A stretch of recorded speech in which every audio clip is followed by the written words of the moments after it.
Alumno nan den examen class e periodo aqui um período sumamente importante para pero também período de hope stress. E misa é sei. Pessoas que não conhecem, a mim é Frau Haley, coach para jovem, e para ajudar me a entrevistar vários docentes, fazendo nan duas perguntas. Pergunta número 1. Que é consejo nan que nan por do nabo para por preparar den período aqui mais melhor que possível? E pergunta número 2. Que a fout nan ku aluno nan sa comete den examen para abo aluno no comete nan. Voor aardrijkskunde is het zo dat het is een vak waarbij je veel relaties moet gaan leggen. Relaties tussen de verschijnselen op aarde. En zoals je weet zijn die verschijnselen menselijke verschijnselen of natuurlijke verschijnselen. En die twee beïnvloeden elkaar ook.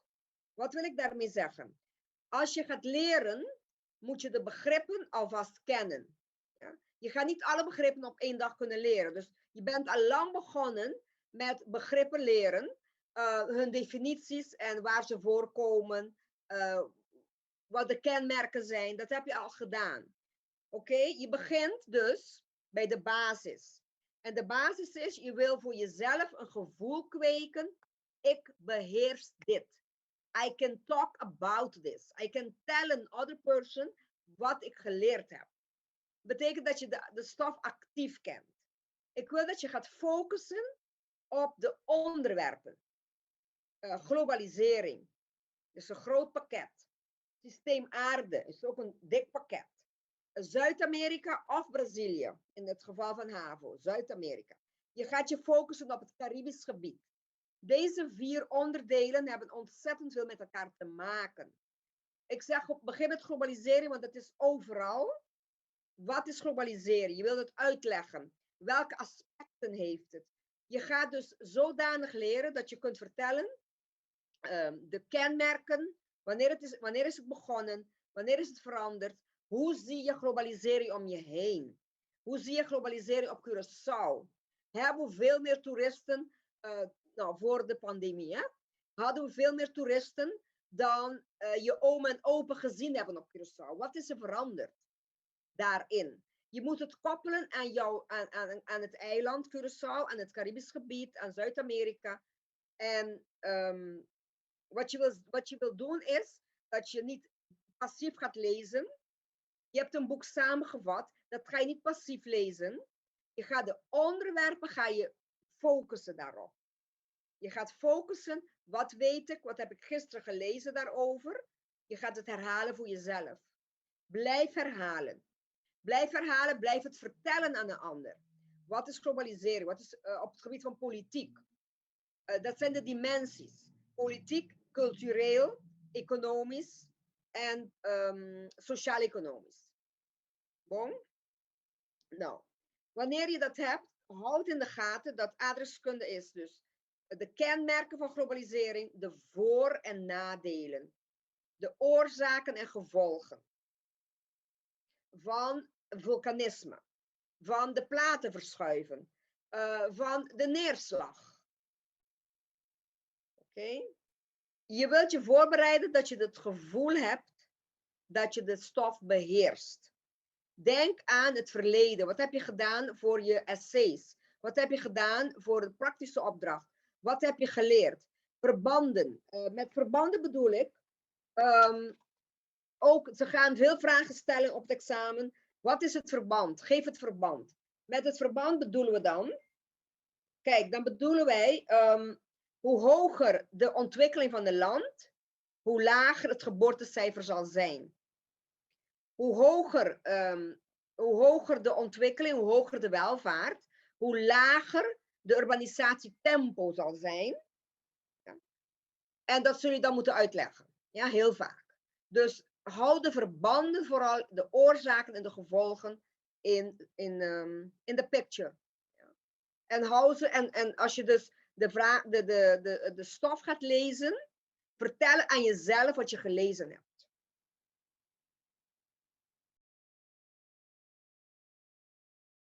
Meest gemaakte fout. Gedurende meer dan 20 jaar. De mensen, de leerlingen, ze zijn hyper, ze zitten in de nervositeit. We vragen iets over de politieke oorzaken voor de boycott tegen Cuba. Politieke. Ja? Dan zorg je ervoor dat je weet wat politiek is. Ja? Vragen we een economische gevolg, dan moet je weten waar economie over gaat. Vragen we demografisch, dan weet je, oh, het gaat over geboortecijfer, sterftecijfer, levensverwachting. Ja, dus hou de dimensies, noemen we dat, want dat vragen ze ook vaak in de vraagstelling, de dimensies. Geef vanuit 2 dimensies de oorzaken voor de Amerikaanse boycott tegen Cuba. Ja, dan kun je kiezen. Ja, dan geef je misschien de demografische, of de politieke, of de culturele. Hou die dingen uit elkaar. Cultuur heeft te maken met godsdienst en met taal. Economie heeft te maken met welvaart, met BNP, met inkomens, met prijzen, met inflatie, met werken, dus bestaansmiddelen. Ja, politiek heeft te maken met wetten, met onderhandelingen tussen landen, misschien met onderdrukking. Politiek heeft ook te maken met politieke vrijheden. Een bepaald land heeft niet de mensenrechten, weet je, respect voor de mensenrechten zoals een ander land. Dat valt ook bij politiek. Dus dat moet je heel duidelijk goed leren wat ze inhouden. En als je gaat opschrijven, gevolgen of kenmerken of oorzaken, hou ze uit elkaar. Ander fout dat ze maken, wat men maakt is, er wordt gevraagd, geef een demografische reden of gevolg en een politieke reden. Dan ga je niet beginnen met politieke. Je moet op je examenblaadje goed in de gaten houden. Oh, je schrijft politiek, dubbele punt.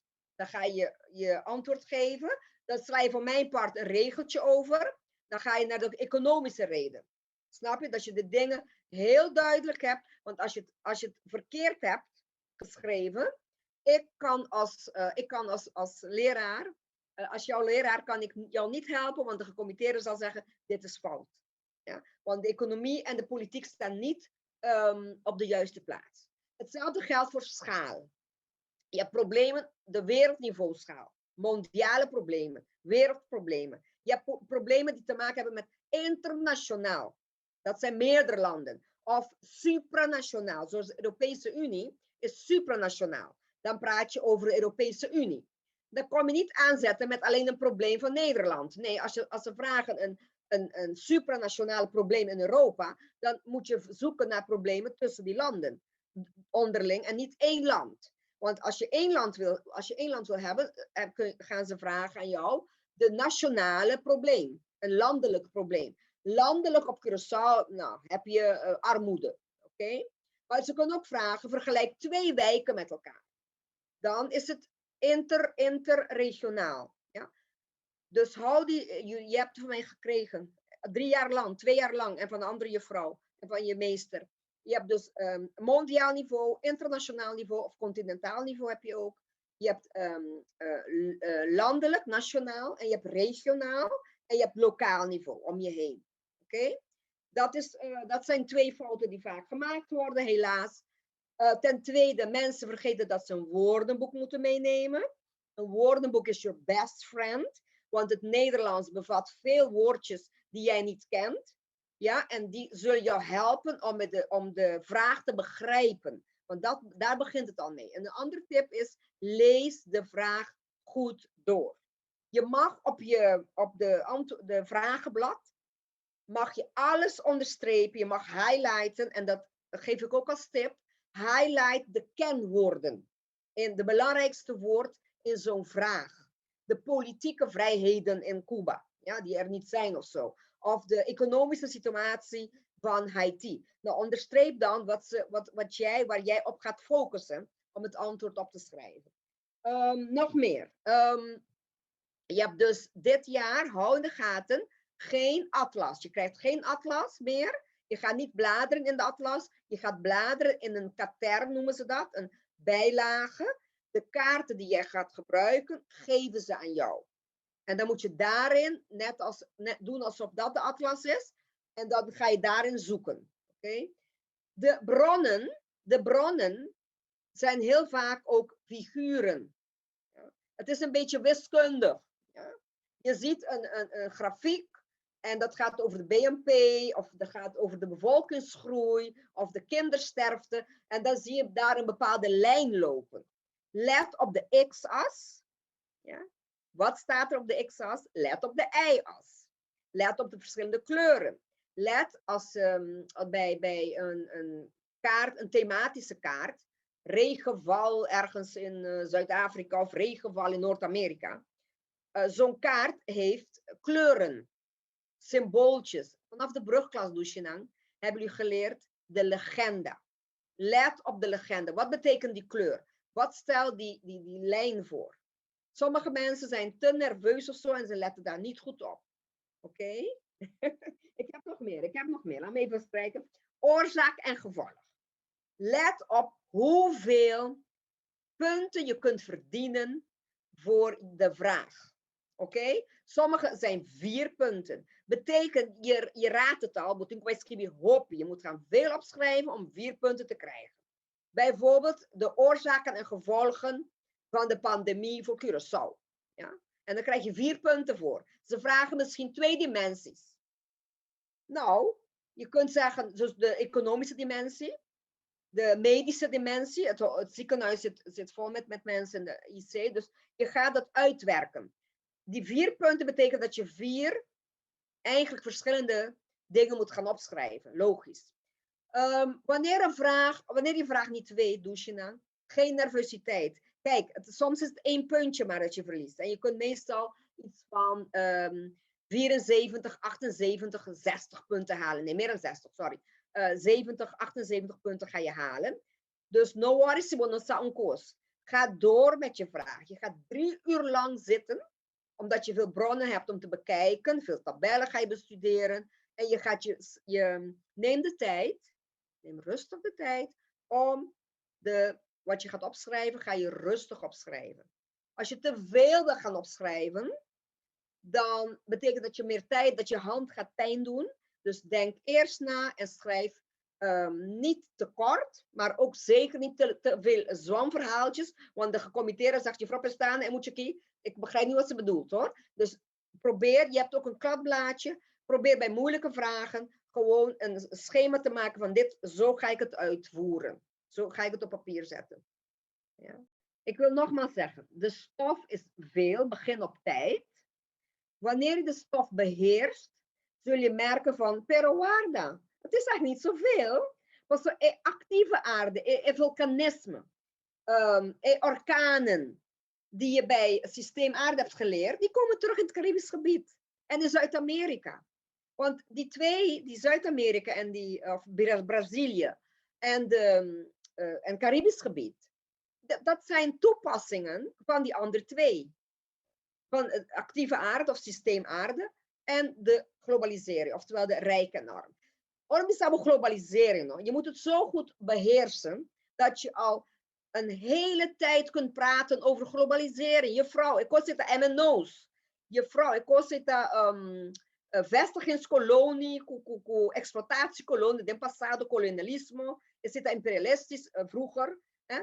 Je kunt al vertellen van, juffrouw, de MNO's, globalisering. Juffrouw, door globalisering, China is opgekomen. De BRICS-landen. Ja? Je kunt vertellen van nu tot morgen wat globalisering inhoudt. Zo goed moet je het kennen. Succes! Make it happen!